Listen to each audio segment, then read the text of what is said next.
ಕಾರ್ಯಕ್ರಮದ ಅಧ್ಯಕ್ಷತೆಯನ್ನು ವಹಿಸಿರ್ತಕ್ಕಂಥ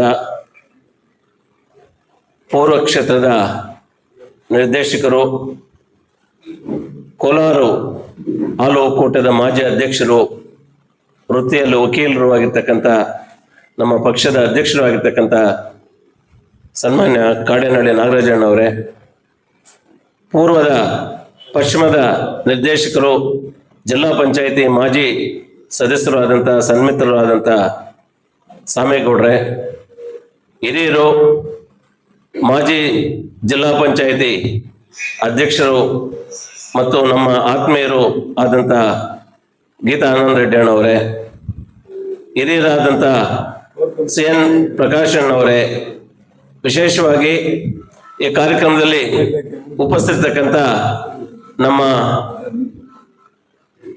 ಪ್ರಭಾಕರ್ ಅವರೇ, ನಮ್ಮ ಬಾಬು ಅವರೇ, ಭೋಗೇಶ್ ಗೌಡ್ರೆ, ಶ್ರೀನಾಥ್ ಅವರೇ, ಮಂಜುನಾಥ್ ಅವರೇ, ಶಂಕರಣ್ಣ ಅವರೇ, ಮುನ್ಸಾಮ್ ಗೌಡ್ರೆ, ವೇದಿಕೆಯಲ್ಲಿ ಆಸೀನರಾಗಿರ್ತಕ್ಕಂಥ ಕಿಟ್ಟಣ್ಣವರೇ, ನಮ್ಮ ಸೀನಣ್ಣವರೇ, ಬ್ಯಾಟೋ ಸೀನಣ್ಣವರೇ, ರೆಡ್ಡಪ್ಪ ಅವರೇ, ಹಿರಿಯರು ಪೂಜ್ಯರಾದಂಥ ನಮ್ಮ ಮಲ್ನಾಯಕನಹಳ್ಳಿ ಸ್ವಾಮಿಗಳೇ, ರಾಜಾರೆಡ್ಡಿ ಅವರೇ ಮತ್ತು ವೇದಿಕೆಯಲ್ಲಿ ಆಸೀನರಾಗಿರ್ತಕ್ಕಂಥ ಎಲ್ಲ ವಿವಿಧ ಒಂದು ಹಾಲು ಉತ್ಪಾದಕ ಸಂಘಗಳಿಂದ ಬಂದಿರತಕ್ಕಂಥ ಎಲ್ಲ ಗೌರವಾನ್ವಿತ ಅಧ್ಯಕ್ಷರುಗಳೇ, ವೇದಿಕೆ ಒಂದು ಮುಂಭಾಗದಲ್ಲಿ ಆಸೀನರಾಗಿರ್ತಕ್ಕಂಥ ಎಲ್ಲ ಗೌರವಾನ್ವಿತ ಕಾರ್ಯಾಧ್ಯಕ್ಷ ಬಂಧುಗಳೇ, ಪ್ರೀತಿಯ ಮಕ್ಕಳೇ, ಪೋಷಕ ವೃಂದದವರೇ, ಪತ್ರಿಕಾ ಮತ್ತು ದೃಶ್ಯ ಮಾಧ್ಯಮದವರೇ ಮತ್ತು ನಮ್ಮ ಡಿ ಎಂ ಕಿರಣ್ ಅವರೇ,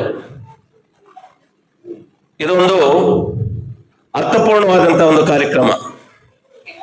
ಸರ್ಕಾರ ಅನೇಕ ಜನಪರ ಕಾರ್ಯಕ್ರಮಗಳನ್ನು ಎತ್ಕೊಳ್ತವೆ. ಅದನ್ನು ಹೊರತುಪಡಿಸಿ ಅನೇಕ ಸರ್ಕಾರೇತರ ಒಂದು ಸಂಸ್ಥೆಗಳು ಇಂಥ ಒಂದು ಕಾರ್ಯಕ್ರಮಗಳನ್ನು ಕೈಗೆತ್ತಿಕೊಂಡು ವಿದ್ಯಾರ್ಥಿಗಳನ್ನ ಒಂದು ಸಮಾಜದ ಒಂದು ಮುಖ್ಯವಾಹಿನಿಗೆ ಕರೆತರ್ತಕ್ಕಂಥ ಕೆಲಸ ಇವತ್ತು ಏನು ನಮ್ಮ ಕೋಲಾರ ಹಾಲು ಒಕ್ಕೂಟ ನಮ್ಮ ಕಾಡೇನಹಳ್ಳಿ ನಾಗರಾಜಣ್ಣ ಮತ್ತು ಸಾಮೇಗೌಡರ ಮುಖ್ಯಾನ ಹಮ್ಮಿಕೊಂಡಿದೆ. ಇದು ಪ್ರತಿಯೊಬ್ಬ ನಾಗರಿಕ ಪ್ರಜೆಯು ಕೂಡ ಸ್ವಾಗತಿಸ್ತಕ್ಕಂಥ ಒಂದು ವಿಚಾರ. ಆದ್ಮೇಲೆ ವಿಶೇಷವಾಗಿ ಮಕ್ಕಳು ಬಹಳಷ್ಟು ಜನ ಇದೆ. ತಂದೆ ತಾಯಿಗಳನ್ನು ತಾವು ಮರಿಬಾರ್ದು. ಯಾಕಂದ್ರೆ ತಾಯಿ ಜನ್ಮ ಕೊಟ್ಟ ಮೇಲೆ ಆಕೆ ಕೊನೆ ಉಸಿರಿರುವವರೆಗೂ ಮಕ್ಕಳ ಒಂದು ಶ್ರೇಯಸ್ಸನ್ನು ಕೊಡ್ತಕ್ಕಂಥ ಒಂದು ಪ್ರತ್ಯಕ್ಷ ದೇವರು. ತಂದೆ ವಿಚಾರಕ್ಕೆ ಬಂದಾಗ ಇಡೀ ಸಂಸಾರದ ಒಂದು ಜವಾಬ್ದಾರಿಯನ್ನು ಹೆಗಲಿಗೆ ಹೊತ್ಕೊಂಡು ಸಂಸಾರವನ್ನ ಮುನ್ನಡೆಸ್ಕೊಂಡು ನಮ್ಮ ಕೈ ಹಿಡ್ಕೊಂಡು ನಾವು ಗುರಿ ಮುಟ್ಟುವ ತನಕ ನಮ್ಮನ್ನು ಗುರಿ ಮುಟ್ಟಿಸ್ತಕ್ಕಂಥವರು ತಂದೆ. ಇವರು ನಮ್ಮ ಜೀವನದ ಪ್ರತ್ಯಕ್ಷ ದೇವರುಗಳು. ಹಾಗಾಗಿ ಈ ಸಂದರ್ಭದಲ್ಲಿ ಹೇಳ್ತಕ್ಕಂಥದ್ದು, ಒಂದು ಕಡೆ ತಾಯಿಯ ಒಂದು ಪ್ರೀತಿ ವಾತ್ಸಲ್ಯ, ತಂದೆಯ ಜವಾಬ್ದಾರಿ, ಇದ್ರ ಮಧ್ಯೆ ಮಕ್ಕಳಾಗಿರ್ತಕ್ಕಂಥ ನೀವು ಆತ್ಮಾವಲೋಕನ ಮಾಡ್ಕೋಬೇಕು. ನಮ್ದೇನ್ ಜವಾಬ್ದಾರಿ? ಭಗವಂತ ಎರಡು ದಾರಿ ಕೊಟ್ಟಿರ್ತಾನೆ, ಒಳ್ಳೆಯದು ಮತ್ತು ಕೆಟ್ಟದ್ದು. ಗುಟ್ಕಾ ಸೇವನೆ ಮಾಡ್ತಕ್ಕಂಥದ್ದು, ಮದ್ಯಪಾನ ಸೇವನೆ ಮಾಡ್ತಕ್ಕಂಥದ್ದು, ಕೆಟ್ಟ ಸಹವಾಸ ದೋಷ ಮಾಡ್ತಕ್ಕಂಥದ್ದು, ಜೀವನ ಹಾಳು ಮಾಡ್ಕೊಳ್ತಕ್ಕಂಥದ್ದು, ಇದೊಂದು ಕೆಟ್ಟ ದಾರಿ. ಏನು ನಮ್ಮ ತಂದೆ ತಾಯಿ ನನಗೆ ಒಂದು ಜನ್ಮ ಕೊಟ್ಟಿದ್ದಾರೆ, ಒಂದು ಜೀವನ ಪ್ರಸಾದಿಸಿದ್ದಾರೆ, ನಾನು ಸನ್ಮಾರ್ಗದಲ್ಲಿ ನಡಿಬೇಕು, ನಮ್ಮ ತಂದೆ ತಾಯಿಗಳು ಒಳ್ಳೆಯ ಹೆಸರು ತರಬೇಕು, ಸಮಾಜದಲ್ಲಿ ಒಬ್ಬ ಕೀರ್ತಿವಂತನಾಗಿ ಬಾಳಬೇಕು, ನಾನು ಬಹಳ ಎಚ್ಚರಿಕೆಯಿಂದ ಹೆಜ್ಜೆ ಆಗ್ಬೇಕು, ಒಂದು ಸನ್ಮಾರ್ಗದಲ್ಲಿ ನಡಿಬೇಕಂತಕ್ಕಂಥದ್ದು ಇನ್ನೊಂದು ಮಾರ್ಗ. ಇದರ ಆಯ್ಕೆ ನಿಮ್ಮ ಕೈಯಲ್ಲಿದೆ. ಒಳ್ಳೆಯದು ಆಯ್ಕೆ ಮಾಡ್ಕೋಬೇಕಾ, ಕೆಟ್ಟದ್ದು ಆಯ್ಕೆ ಮಾಡ್ಕೋಬೇಕಾ ಅಂತಕ್ಕಂಥದ್ದು ಪ್ರತಿ ಹಂತದಲ್ಲೂ ನಿಮ್ಮ ತಂದೆ ತಾಯಿಗಳು ನಿಮ್ಮನ್ನ ಕಾವಲಿರಕ್ಕಾಗೋದಿಲ್ಲ. ನಿಮಗೆ ಆತ್ಮಸಾಕ್ಷಿ ಅನ್ನೋದಿದೆ. ನಿಮ್ಮ ಆತ್ಮಸಾಕ್ಷಿಯಿಂದ ನೀವು ಕೆಲಸ ಮಾಡ್ಬೇಕಾಗ್ತದೆ. ತಂದೆ ತಾಯಿಗಳು ಇವತ್ತು ನಮ್ಮ ಮೇಲೆ ಏನ್ ಜವಾಬ್ದಾರಿ ಇಟ್ಟು ನಾವು ಇವತ್ತು ನಮ್ಮನ್ನ ಶಾಲೆಗೆ ಕಳಿಸ್ತಾ ಇದ್ದಾರೆ, ನಾವು ಏನ್ ಮಾಡ್ಬೇಕಂತಕ್ಕಂಥ ಒಂದು ಗುರುತರವಾದ ಜವಾಬ್ದಾರಿಗಳು ಇವತ್ತು ನಿಮ್ಮ ಮುಂದಿದೆ. ಆದ್ಮೇಲೆ ಒಂದು ವಿಚಾರವನ್ನು ತಿಳ್ಕೊಳ್ಳಿ, ನಾವು ಸ್ಥಿತಿವಂತರಾಗಿದ್ದೆ, ಸಮಾಜದಲ್ಲಿ ಒಳ್ಳೆಯ ಒಂದು ಸ್ಥಾನಮಾನದಲ್ಲಿದ್ರೆ ಪ್ರತಿಯೊಬ್ಬರು ಕೂಡ ನಮ್ಮನ್ನು ಬಂದು ತಪ್ಪಿಕೊಳ್ತಾರೆ. ನಾನು ನಿಮ್ಮವನು ಅಂತ. ಒಂದು ಕ್ಷಣ ನೀವು ಜೀವನದಲ್ಲಿ ಎಡವಿದ್ದೀರಿ ಅಂದ್ರೆ ಯಾರು ಕೂಡ ನಿನ್ನ ಹೊಸಲು ಕೂಡ ತುಳಿಯೋದಿಲ್ಲ. ಒಂದು ಜ್ಞಾಪಕ ಇಟ್ಕೊಳ್ಳಿ. ಅದಕ್ಕೆ ಸನ್ಮಾರ್ಗದಲ್ಲಿ ಹೋಗ್ಬೇಕಾ ಕೆಟ್ಟ ಮಾರ್ಗದಲ್ಲಿ ಹೋಗ್ಬೇಕನ್ನ ಒಂದು ನಿರ್ಧರಿಸತಕ್ಕಂತ ಶಕ್ತಿ ನಿಮ್ಮಲ್ಲಿದೆ. ಆ ಶಕ್ತಿಯನ್ನ ಸರಿಯಾದ ರೀತಿಯಲ್ಲಿ ನೀವು ಅದನ್ನು ನಿರ್ಧರಿಸಬೇಕಾಗ್ತದೆ. ಮಕ್ಕಳು ಇವತ್ತು ತಾಯಿ ಜೀವನದಲ್ಲಿ ಎಂತ ಒಂದು ಅವಶ್ಯಕತೆ ಮಕ್ಕಳಿಗೆ ಅನ್ನೋದಕ್ಕೆ ಒಂದು ಉದಾಹರಣೆಯನ್ನು ಕೊಡ್ತೇನೆ. ಬಹುಶಃ ಥಾಮಸ್ ಆಲ್ವಾ ಎಡಿಸನ್ ತಾವು ಕೇಳಿರ್ತೀರಿ, ಒಬ್ಬ ಮಹಾನ್ ವಿಜ್ಞಾನಿ. ಈ ಬಲ್ಬ್ ಅನ್ನು ಕಂಡಿರ್ತಕ್ಕಂಥವನು ಚಿಕ್ಕ ವಯಸ್ಸಿನಲ್ಲಿ ಭಾರಿ ತುಂಟ. ಶಾಲೆಗೆ ಹೋದ್ರೆ ಮಕ್ಕಳ ಜೊತೆಗೆ ಒಂದು ತುಂಟಾಟಿಕೆ ಇತ್ತು.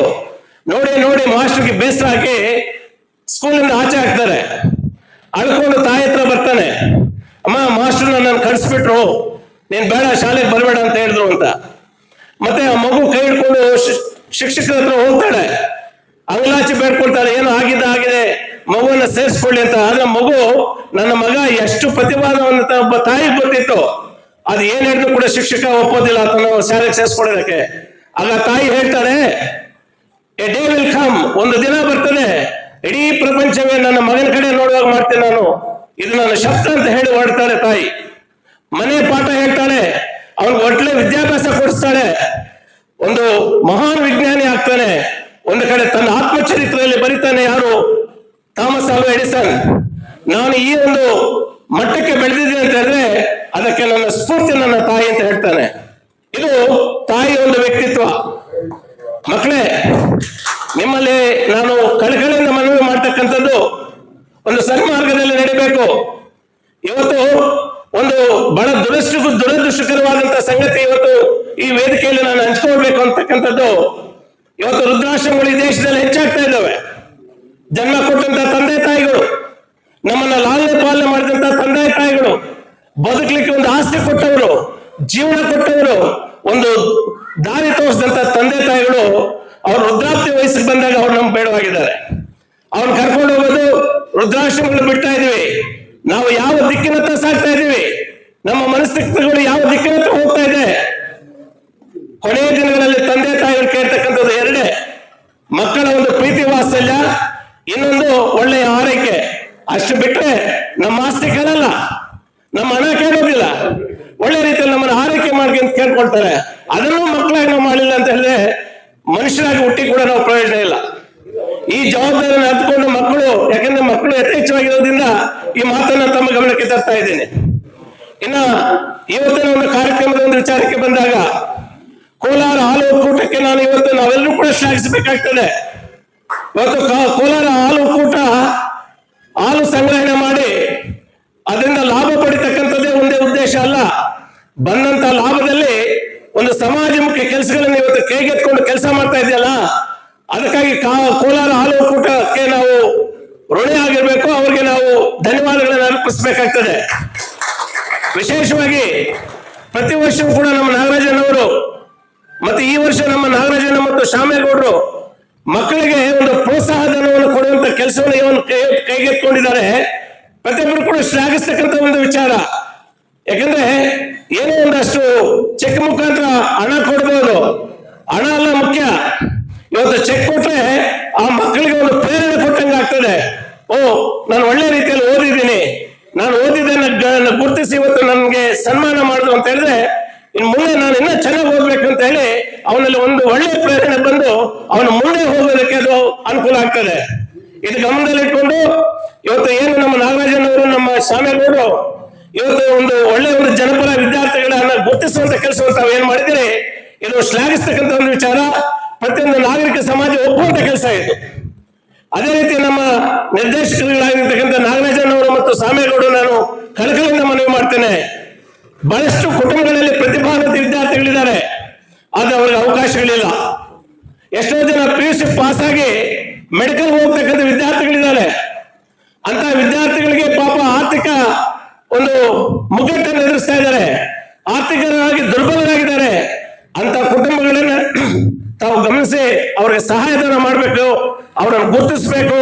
ಆ ಕೆಲಸವನ್ನು ತಾವು ಮಾಡ್ತೇವೆ ಅಂತ ಕೂಡ ನಾನು ಈ ಸಂದರ್ಭದಲ್ಲಿ ಆಶಾಭಾವನೆಯನ್ನು ವ್ಯಕ್ತಪಡಿಸ್ತಾ, ವಿಶೇಷವಾಗಿ ಮಕ್ಕಳು ತಾವು ಹೆಚ್ಚಿನ ಸಂಖ್ಯೆಯಲ್ಲಿ ಏನ್ ಬಂದಿದ್ರೆ ಆ ಭಗವಂತ ನಿಮ್ಗೆ ಅಷ್ಟೇಶ್ವರ ಆರೋಗ್ಯ ಕೊಟ್ಟು ಮುಂದಿನ ದಿನಗಳಲ್ಲಿ ನಿಮ್ಮ ಜೀವನ ಸುಖಮಯವಾಗಿರಲಿ, ಆನಂದಮಯವಾಗಿರಲಿ ಅಂತ ಕೂಡ ಭಗವಂತನಲ್ಲಿ ಪ್ರಾರ್ಥನೆ ಮಾಡ್ತಾ ಈ ಒಂದು ಅರ್ಥಪೂರ್ಣವಾದ ಕಾರ್ಯಕ್ರಮನ ಆಯೋಜನೆ ಮಾಡಿರ್ತಕ್ಕಂಥ ನಮ್ಮ ನಾಗರಾಜನವರಿಗೆ, ಶಾಮೇಗೌಡರಿಗೆ ಕೂಡ ನಾನು ಧನ್ಯವಾದಗಳನ್ನು ಹೇಳ್ತಾ ಇದ್ದೀನಿ. ವಿಶೇಷವಾಗಿ ಇವತ್ತು ನಮ್ಮನ್ನ ಆನಂದ್ ರೆಡ್ಡಿ ಅಣ್ಣವರು ನಾನು ಕೊನೆಯಲ್ಲಿ ಹೇಳ್ಬೇಕು ಅಂತ ಅಂದ್ಕೊಂಡೆ. ಅವರು ಈಗ ನಮ್ಮ ರಾಜ್ಯದ ಕೋರ್ ಕಮಿಟಿಯ ಸದಸ್ಯರಾಗಿದ್ದಾರೆ. ಅವರ ಪಕ್ಷದ ಒಂದು ಬಲವರ್ಧನೆಯಲ್ಲೂ ಕೂಡ ಅವರು ತಮ್ಮನ್ನು ತಾವು ತೊಡಗಿಸ್ಕೊಂಡಿದ್ದಾರೆ.